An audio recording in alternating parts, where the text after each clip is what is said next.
भाइयों और बहनों, प्रेस के हमारे मित्रों, आप सबका यहाँ बहुत बहुत स्वागत। और जो लोग इस अधिवेशन को टेलीविज़न पे अलग अलग स्टेट्स में देख रहे हैं, उनका भी मैं आज यहाँ स्वागत करता हूँ।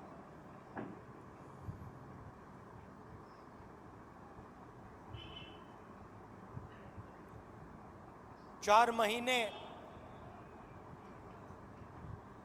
कन्याकुमारी से श्रीनगर तक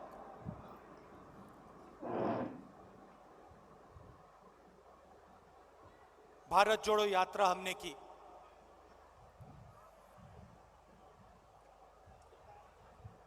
वीडियो में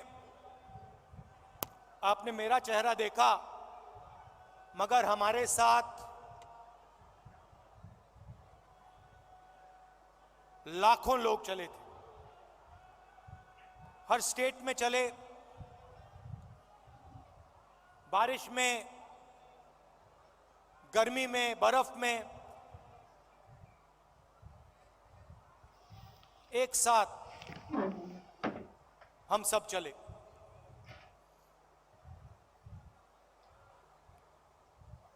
बहुत कुछ सीखने को मिला। अभी जब मैं वीडियो देख रहा था, मुझे बातें याद आ रही थी।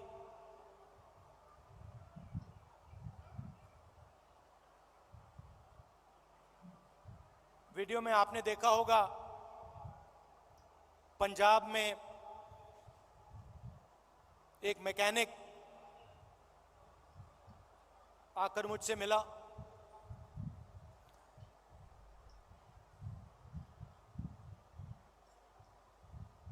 मैंने उसके हाथ पकड़े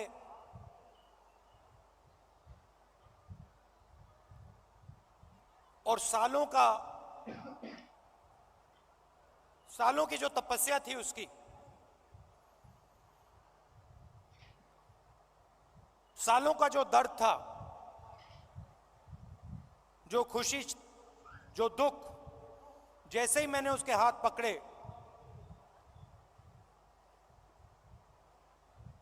हाथों से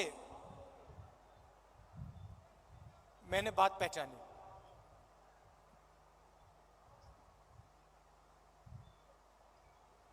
वैसे ही लाखों किसानों के साथ जैसे ही हाथ पकड़ते थे, जैसे ही हाथ मिलाते थे, गले लगते थे, एक ट्रांसमिशन सा हो जाता था। शुरुआत में बोलने की जरूरत होती थी,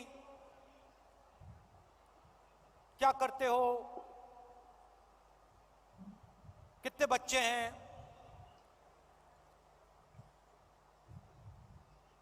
क्या मुश्किलें हैं। ये एक डेढ़ महीना चला। उसके बाद बोलने की जरूरत नहीं होती थी।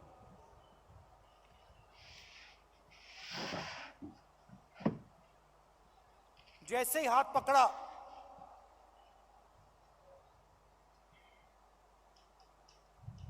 गले लगे, सन्नाटे में एक शब्द नहीं बोला जाता था, मगर जो उनका दर्द था, जो उनकी मेहनत थी, एक सेकंड में मुझे समझ आ जाती थी। और जो मैं उनसे कहना चाहता था,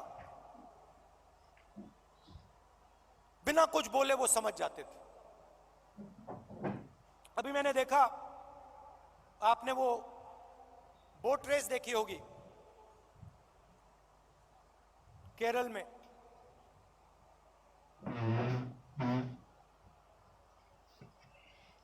उस समय जब मैं बोट में बैठा था,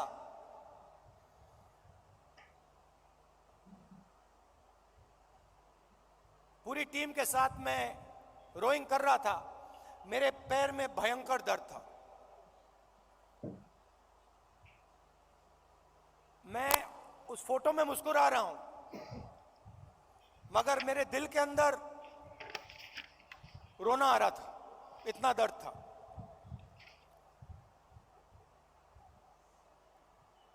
मैंने यात्रा शुरू की। काफी फिट आदमी हूं, 10-12 किलोमीटर ऐसे ही दौड़ लेता हूं। घमंड था, मैंने सोचा था 10-12 किलोमीटर चल लेता हूं तो 20-25 किलोमीटर चलने में क्या बड़ी बात है। मेरी माइंड में यह था। पुरानी इंजरी थी, कॉलेज में चोट लगी थी फुटबॉल खेलते हुए, मुझे याद है। मैं दौड़ रहा था, मेरे दोस्त ने पीछे से अड़ंगी मार दी और घुटने में चोट लगी।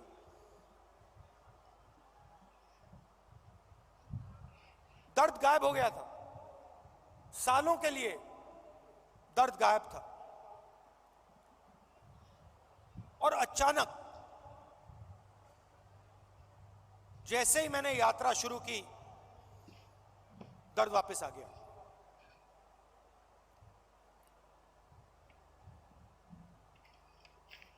आप मेरे परिवार हो तो मैं कह सकता हूं आपसे,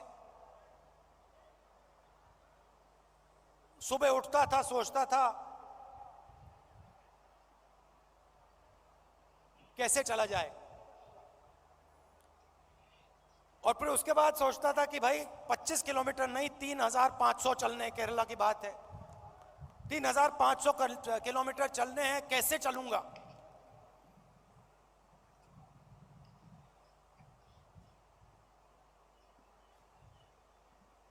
और फिर कंटेनर से उतरता था, चलना शुरू करता था, लोगों से मिलता। तो पहले 10-15 दिन में जिसको आप अहंकार कह सकते हो, घमंड कह सकते हो, वो सारा गायब हो गया।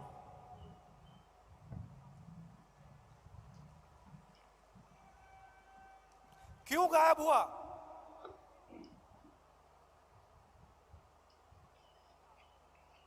क्योंकि भारत माता ने मुझे मैसेज दिया, देखो तुम अगर निकले हो, अगर कन्याकुमारी से कश्मीर चलने निकले हो, तो अपने दिल से अहंकार मिटाओ, घमंड मिटाओ, नहीं तो मत चलो। मां के पास गया, मैंने मां से पूछा मम्मी क्या हुआ? और मां कहती है हम घर छोड़ रहे हैं। तब तक मैं सोचता था कि वो घर हमारा था। तो मैंने मां से पूछा, मां हम अपने घर को क्यों छोड़ रहे हैं?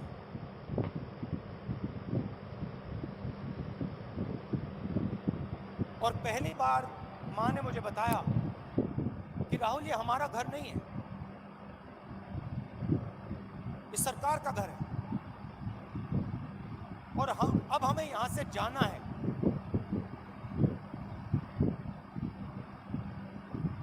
मैंने मां से पूछा, मां कहां जाना है? कहती है नहीं मालूम।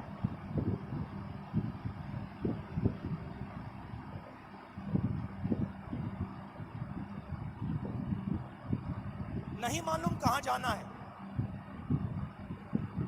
मैं हैरान हो गया।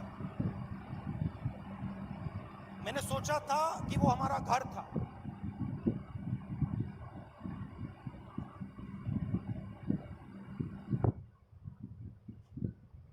बावन साल हो गए,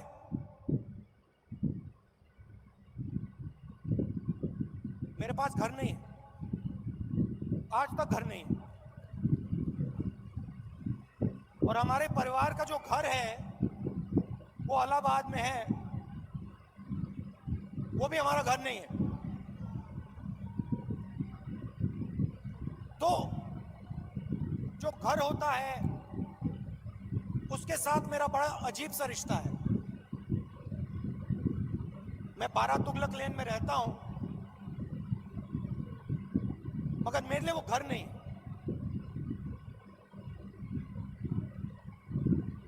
तो जब मैं निकला, कन्याकुमारी से निकला, मैंने अपने आप से पूछा कि भाई मेरी जिम्मेदारी क्या बनती है। अब मैं चल रहा हूं, भारत का दर्शन करने निकला हूं, भारत को समझने के लिए निकला हूं। हजारों लाखों लोग चल रहे हैं, भीड़ है, मेरी क्या जिम्मेदारी है?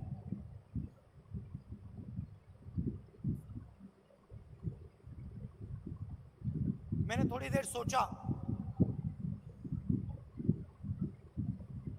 और फिर मेरे दिमाग में एक आइडिया आया।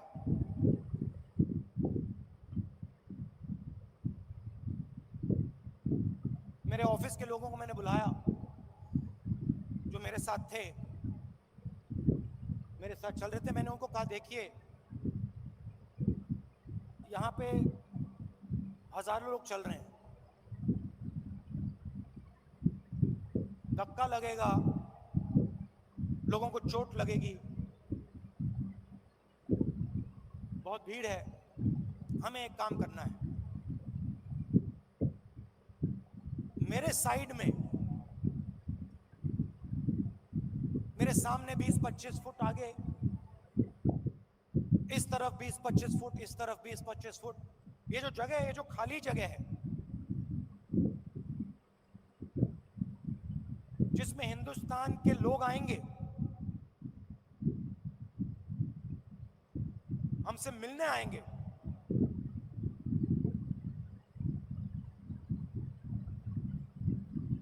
अगले 4 महीने के लिए वो हमारा घर है। मतलब ये घर हमारे साथ चलेगा। सुबह 6 बजे से शाम 7 बजे तक ये घर हमारे साथ चलेगा। और मैंने सबसे कहा, देखिए इस घर में जो भी आएगा,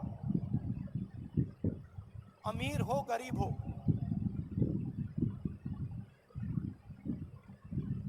बुजुर्ग हो युवा हो बच्चा हो, किसी भी धर्म का हो, किसी भी स्टेट का हो, हिंदुस्तान से बाहर का हो, जानवर हो, उसको ये लगना चाहिए कि मैं आज अपने घर आया हूं।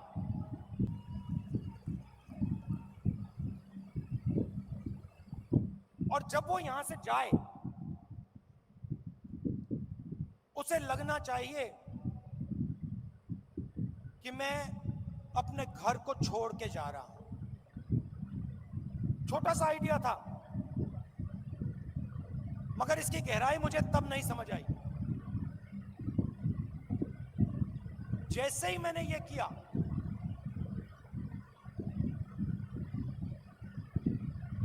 जिस दिन मैंने ये किया, उस दिन यात्रा बदल गई, जादू से बदल गई।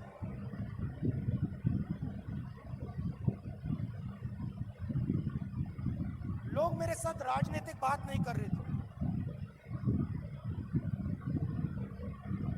मैंने क्या क्या सुना मैं आपको बता भी नहीं सकता हूं।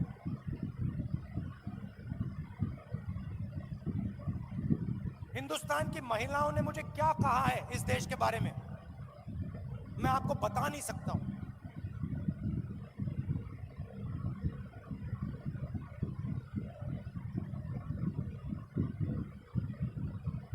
युवाओं के दिल में डर क्या है, कैसा है, मैं आपको बता नहीं सकता, समझा नहीं सकता। कह सकता हूं मगर बता समझा नहीं सकता। कितना बोझ उठा रहे हैं।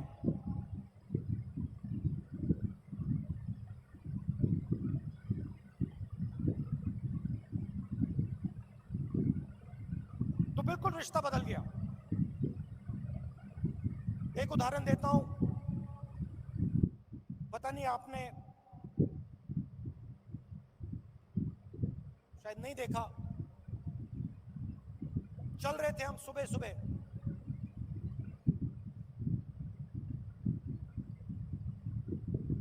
साइड में एक महिला भीड़ में खड़ी थी।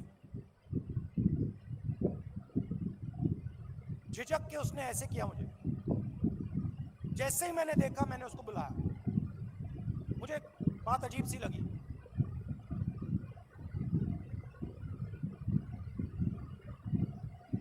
मेरे पास आई, मैंने हाथ पकड़ा, मुझे एकदम मालूम पड़ गया कि कुछ ना कुछ गलत है। जैसे मैं प्रियंका का हाथ पकड़ता हूं, वैसे मैंने उसका हाथ पकड़ा था। कोई फर्क नहीं। मैंने सोचा उस समय, मैंने उस समय सोचा, ये मेरी बहन नहीं है, ये मैं क्या कर रहा हूं? जो मेरा प्यार मेरी बहन के लिए है, मैं इसको कैसे दे रहा हूं? अजीब सा लगा।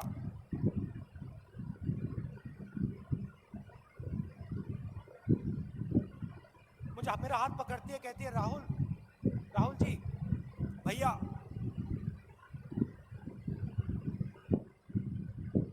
मैं आपसे मिलने आई हूं।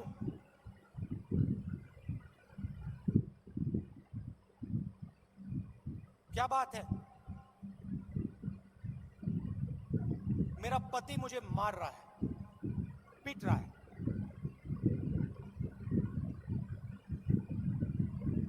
मैंने कहा कब? कहती है अभी,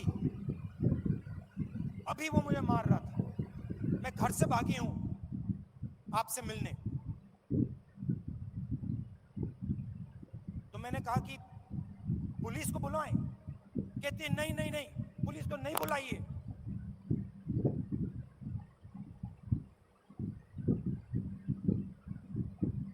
फिर मुझे कहती है अब मैं जा रही हूं वापस, फिर से पिटने जा रही हूं। मगर मैं आपको सिर्फ ये बताना चाहती थी कि मेरे साथ क्या हो रहा है। ये महिला अकेली नहीं है, ऐसी लाखों करोड़ों महिलाएं इस देश में। तो ये सब मुझे सुनने को मिला,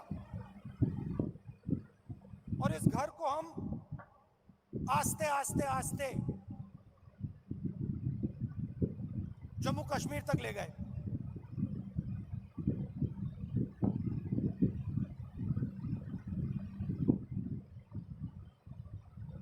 पता नहीं, शायद मेरा परिवार सालों पहले वहां से आया।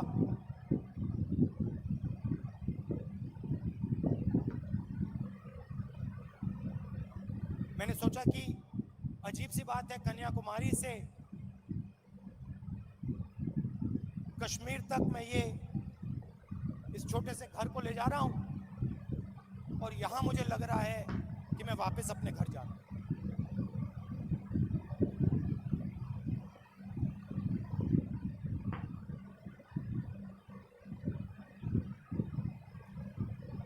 कश्मीर में हम घुसते हैं,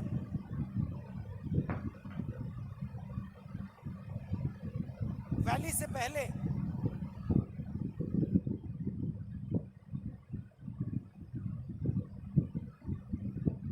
बर्फ है,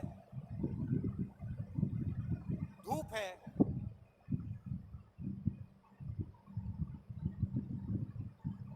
जैसे आज, और हजारों लोग हमारे साथ चल रहे हैं।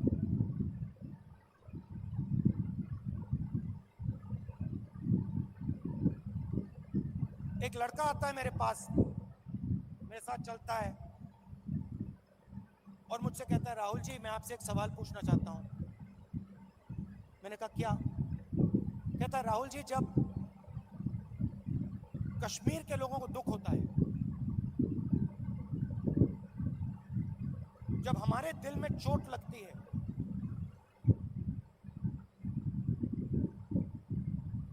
तो बाकी हिंदुस्तान के लोगों को खुशी क्यों होती है?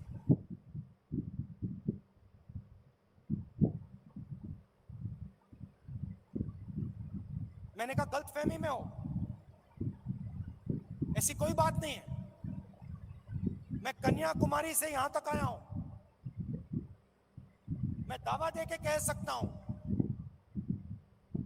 कि करोड़ों लोगों के दिल में यह भावना नहीं है।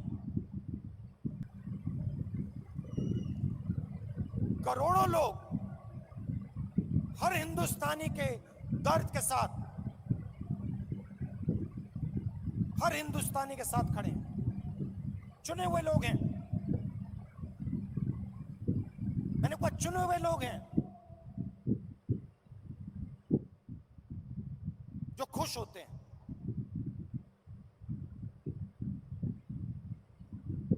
हजारों में होंगे, मगर हिंदुस्तान में करोड़ों लोग। मेरी आंख में आंख मिलाता है, कहता है राहुल जी आज आपने मुझे बहुत खुश कर दिया, आपने मुझे बहुत खुश कर दिया।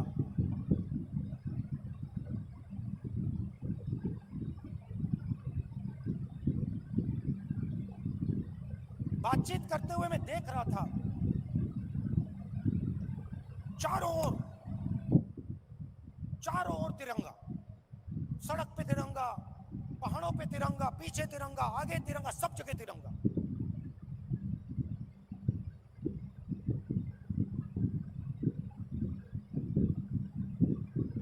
फिर हम वैली में घुसे। वैली में घुसते हैं,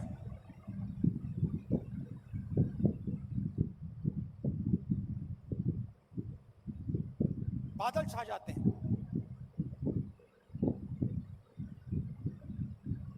धूप गायब हो जाती है, और जैसे ही हम घुसते हैं, पुलिस वालों ने हमें कहा था कि 2000 लोग आएंगे।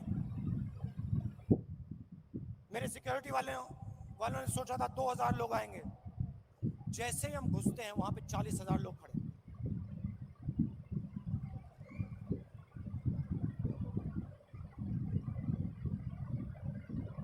जैसे ही पुलिस वालों ने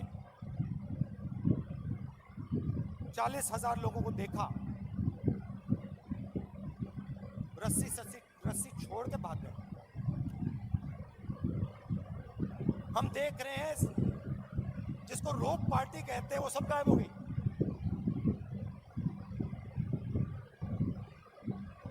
सब गायब हो गई।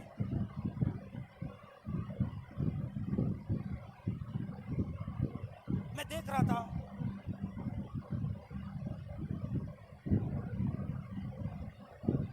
हिंदुस्तान के सबसे टेररिस्ट इन्फेस्टेड जिले में, जहां भी आप देखो तिरंगा तिरंगा तिरंगा तिरंगा तिरंगा, सब जगह। कौन उठाए थे तिरंगा? हमारे पास सिर्फ 125 यात्री थे। कश्मीर के लोग तिरंगा उठाए थे। एक ने नहीं उठाया था, हजारों ने उठा रखा था। और यही कहानी पूरे कश्मीर में, अनंतनाग, पुलवामा, जिसको टेररिस्ट इन्फेक्टेड डिस्ट्रिक्ट कहा जाता है, हर डिस्ट्रिक्ट में पहाड़ों पे, सड़क पे, आगे पीछे तिरंगा। किसके हाथ में? कश्मीरी युवाओं के हाथ में।